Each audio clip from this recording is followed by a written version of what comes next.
नमस्कार, मैं अमित कुमार आप सभी का बहुत बहुत स्वागत करता हूं। साथियों, आवाज सही प्रकार से आ रही हो और सारी चीजें ठीक ठाक हो तो वीडियो को लाइक कर दीजिए। और दोस्तों, आज हम लेकर आए हैं आपके लिए अनसीन पैसेज। तो दोस्तों, संस्कृत के पेपर में अनसीन पैसेज को कैसे सॉल्व करें, कैसे हम वहां से अपने नंबर्स को मैक्सिमम गेन कर सकते हैं।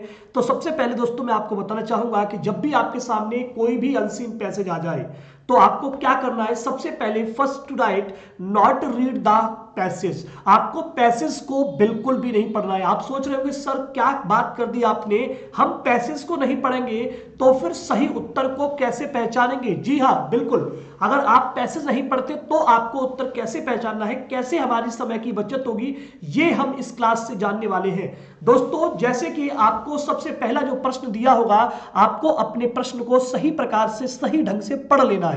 फिर आप अपने पैसेज की तरफ रुख अपनाएंगे तो आपको वो प्रश्न जो होगा वो बढ़िया तरीके से उत्तर आपको वहां पर नजर आ जाएगा। तो सबसे पहला स्टेप क्या है आपका कि आप पहले क्वेश्चन को पढ़िए, ऑप्शन को देखिए, तब दोस्तों पैसेज को जाइए। लेकिन बच्चा करता क्या है, पहले पैसेज का हिंदी अर्थ निकालने लगता है। बिल्कुल गलत वाहियात तरीका है। आपको हिंदी अर्थ नहीं निकालना है, आपको प्रश्न का मतलब समझना है। तो शुरुआत करते हैं पहले प्रश्न से। पहला प्रश्न आपके सामने स्क्रीन पर कि नर्मदाया अपरम नाम अस्मिन अनुच्छेदे प्रयुक्तम तचित्वा लिखित। भाई आपको बताना है कि इस प्रश्न का सही जवाब क्या होगा। भाई यहां पर पूछा गया है कि नर्मदा का अपर नाम माने होता है दूसरा नाम, अनुच्छेद में प्रयुक्त हुआ है। दोस्तों आप देखेंगे रेवा है, तटम है, सिंही है और सुता है। तो दोस्तों आप पढ़ना शुरू करते हैं। यहां पर एक तरफ से पढ़ने की तैयारी करते हैं और पढ़ते पढ़ते पढ़ते पढ़ते आप दोस्तों आगे निकल जाते हैं। आपकी 11th 12th सब हो जाती है, ठीक है। लेकिन आपको फिर भी उत्तर नहीं मिलता। तो आप में से दोस्तों जिन लोगों को उत्तर मिल गया है वो कमेंट बॉक्स में कमेंट करिए। दोस्तों, नर्मदा नदी का दूसरा नाम क्या था, इस प्रश्न का सही जवाब आप लोग कमेंट बॉक्स में लिखना शुरू कर दीजिएगा, ठीक है। तो इसका राइट आंसर होता है दोस्तों रेवा। क्या होता है बेटा, रेवा। रेवा जिसका बिल्कुल ही राइट आंसर है। दोस्तों चलते हैं अगले प्रश्न पर। पूछा गया आपसे कि अमरकंटक, दोस्तों अमरकंटक नाम का पर्वत दोस्तों कुत्र आसीत, प्रभा मंडले, अनूपपुर मंडले, ठीक है, सृगालस्य गुहायम और नूपुर मंडले। तो दोस्तों आप यहां पर देखना शुरू करते हैं। प्राचीन काला देव अस्या तटे तपस्वनाम स्थानी संति अतः नर्मदाया परिक्रमण, ठीक है। यहां पर आप देखते हैं अत्यंत, और उसके बाद आपको मिलता है अनूपपुर मंडले अमरकंटक नाम पर्वतस्थी, यानी कि आपको उत्तर मिल चुका होगा। तो इस प्रश्न का जो राइट आंसर होता है दोस्तों वो आप क्या लगा देंगे, अनूपपुर मंडले। तो आपकी बात बिल्कुल सही है। देखिए अब यहां पर कहा गया है कि डिंडोरी स्थानात इतस्य कृतेश कह शब्दस्य अनुच्छेदे प्रयुक्त तचित्वा लिखत। दोस्तों मेहरो लीत कावेरी रीत मनोर हर रहस्यगत और दोस्तों डिंडोरीत। तो दोस्तों आप इसमें ढूंढने का प्रयास करेंगे तो आपको यहां पर डिंडोरी स्थान को दोस्तों किस नाम से यहां पर कहा गया है कि आप डिंडोरी मंडल में प्रवेश करते हैं। डिंडोरी तो सर्पकारत्या उच्चावच मार्गेण महाराजपुरम प्राप्नुवंती तत् जावलीपुरम आगच्छति श्वेत शिलाखंडाराम कृते प्रसिद्धा। आपने पूरा पढ़ लिया। आपको उत्तर क्या मिल गया, यहाँ पर आपको उत्तर मिलता है जी डी ऑप्शन। कौन सा वाला, आपको उत्तर मिलता है जी डी ऑप्शन। बताइए आपने अपने गद्यांश आपने कब पढ़ा, जब हमको प्रश्न का उत्तर खोजना हुआ तब, ठीक है। तो आपको यही करना है कि जब आप प्रश्न को देख लें तब दोस्तों आप प्रश्न के उत्तर को खोजिएगा। अदरवाइज क्या होगा, आप पैसेज को पढ़ नहीं पाएंगे और उत्तर आपको मिलेंगे नहीं, ठीक है। अगला है आपके सामने कि तद द्रष्टुम इतस्य कृते कह शब्दस्य अनुच्छेदे प्रयुक्ता। भी कहा गया कि तद द्रष्टुम शब्द का अनुच्छेद में किस तरह से प्रयोग किया गया है, तद द्रष्टुम। तो आप खोजने का प्रयास करिएगा, ठीक है। कि तस्मात भीत लिखा हुआ है, आकाश पतितम लिखा हुआ है, के श्रवण प्रति लिखा हुआ है और तदवलोकनार्थम लिखा हुआ है। तो आप सभी लोग यहां पर देख रहे होंगे कि आपको उत्तर मिलने की तैयारी में है। तो दोस्तों आप अगर ढूंढेंगे, हमने यहां तक पढ़ लिया था स्वरूपम धार्यति तदवलोकनार्थम वह पर्यटक अंतरराष्ट्रीय आगच्छन्ति। तो दोस्तों तद द्रष्टुम, द्रष्टुम माने होता है देखना, अवलोकन माने भी क्या होता है जांच पड़ताल या देखना करना, ठीक है। तो आपका राइट आंसर क्या हो जाएगा, डी ऑप्शन। तो आपने लगा दिया। तो अपठित गद्यांश को पढ़ने के लिए आपको क्या करना है, या अपठित गद्यांश के क्वेश्चंस को सॉल्व करने के लिए आपको क्या करना है, आपको पहले क्वेश्चंस पर जाकर के माथापच्ची करनी है। Question option question option question option को आपको सही से पढ़ लेना है, तब आप दोस्तों क्या कर पाएंगे, अच्छे प्रकार से आंसर को खोज पाएंगे। अगला कहा गया कि उत्तुंग पर्वतेषु पदे का विभक्ति अस्ति। वही सप्तमी विभक्ति, चतुर्थी विभक्ति, तृतीय विभक्ति, प्रथमा विभक्ति। तो उत्तुंग पर्वतेषु जो है सब दोस्तों पर्वतेषु सु, तो दोस्तों यहाँ पर जो विभक्ति प्रयुक्त होती है उसे हम सप्तमा विभक्ति कहते हैं। दोस्तों आपने पढ़ा होगा पर्वतेषु मतलब रामे रामम रामेण रामा या फलम फलम फलेषु फलानाम फलेषु, ठीक है, तो वहां से आपका निकलता है क्या सप्तमी विभक्ति। बंधा, बंधा दोस्तों इति पदम किम वचनम, दोस्तों बंधा शब्द में किस वचन का प्रयोग हुआ है, तो बंधा शब्द में साथियों ये ग्रामर का पोर्शन है दोस्तों, बहुवचन प्रयोग हुआ है। क्या हुआ है? बहुवचन प्रयोग हुआ है। का जीवन दायिनी सरिता अस्ति, दोस्तों सबसे पहली लाइन आपको लिखी हुई थी पावन सलिला नर्मदा अस्माकम प्रदेश से जीवन दायिनी सरिता आसीत, तो आपको उत्तर मिल गया होगा नर्मदा नदी।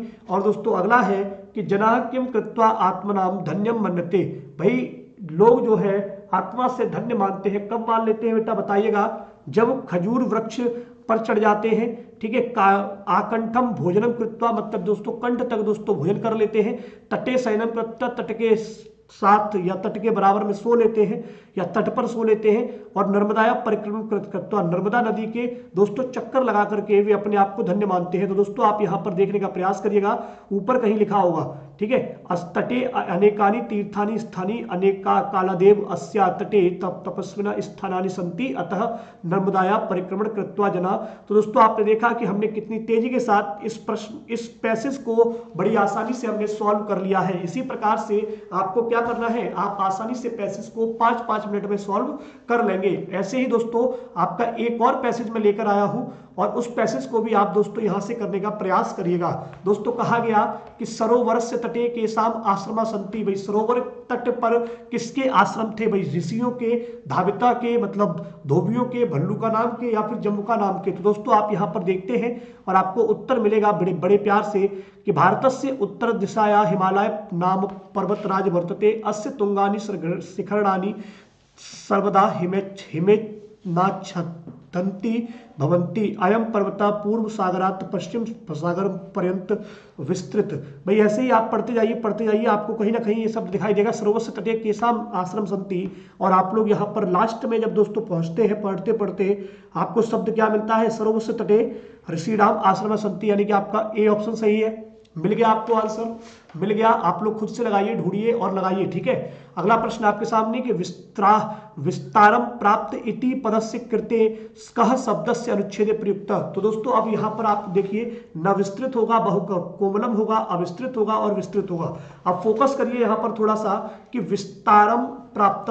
तो दोस्तों जब विस्तार प्राप्त की बात की जा रही है तो आपको क्या करना है? हमेशा आपको जो भी दोस्तों अनसीन पैसेज है या अनसीन यानी कि अपठित पद्यांश है, आपको पद्यांश पढ़ना नहीं है, ठीक है। क्या नहीं करना है? अपठित पद्यांश को पहले नहीं पढ़ना है। अब देखिए ये प्रश्न दोस्तों क्या हुआ, हो सकता है कि भाई आपसे 2-4 प्रश्न बिना पैसेज के पूछ ले और आप लोगों के नंबर बच जाए। तो अपठित पद्यांश आपको नहीं पढ़ना है, आपको पहले क्या करना है भाई? प्रश्न पढ़ना है। पहले प्रश्न पढ़िए, ऑप्शन को देखिए, प्रश्न के बाद आपको क्या करना है? अगला स्टेप ऑप्शन देखने हैं और ऑप्शन के बाद दोस्तों तब आपको पैसेज पर जाना है। तब आप दोस्तों आसानी से आंसर खोज पाएंगे। प्रश्न, ऑप्शन और तब पैसेज। तो आपका उत्तर क्या हो जाएगा यहाँ पर? विस्तृत, ठीक है। अगले प्रश्न पर चलते हैं। कस्याम उत्तराया दिशि राज पर्वत वर्तते, भाई अफ्रीका देश के, ईरान देश के, चीन देश के, भारत देश के, किसके उत्तर में? तो दोस्तों कहा गया भारतस्य उत्तरस्याम दिशा हिमालय नाम पर्वत राजा आसीत। भाई कहा गया कि भारत देश के, किसके? भारतस्य उत्तर दिशा पर्वत राजा वर्तते। क्लियर हो गई बात? चलते हैं दोस्त अगले प्रश्न पर। अगला प्रश्न आपके सामने कि अस्य शिखरणानि केन आच्छादनानि भवन्ति। भाई शिखर पर क्या चीज आच्छादित है? हिमेच्छादित, अग्नि आच्छादित, दुग्ध या फल। तो दोस्तों यहां पर हमने पढ़ा था हिमेच्छादन्ति, तो आपका ऑप्शन क्या हो जाएगा? ए ऑप्शन सही हो गया।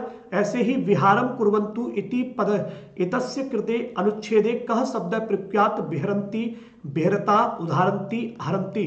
तो दोस्तों आप लोग यहाँ पर विहारम कुर्वन्ति के शब्द को ढूंढिएगा तो आपको यहाँ दिखाई दे रहा होगा इस वाली लाइन में कि अत्र व्याघ्रा ऋचा विक्रा स्वच्छंदम विहरंती। दोस्तों उत्तर मिल गया आपको।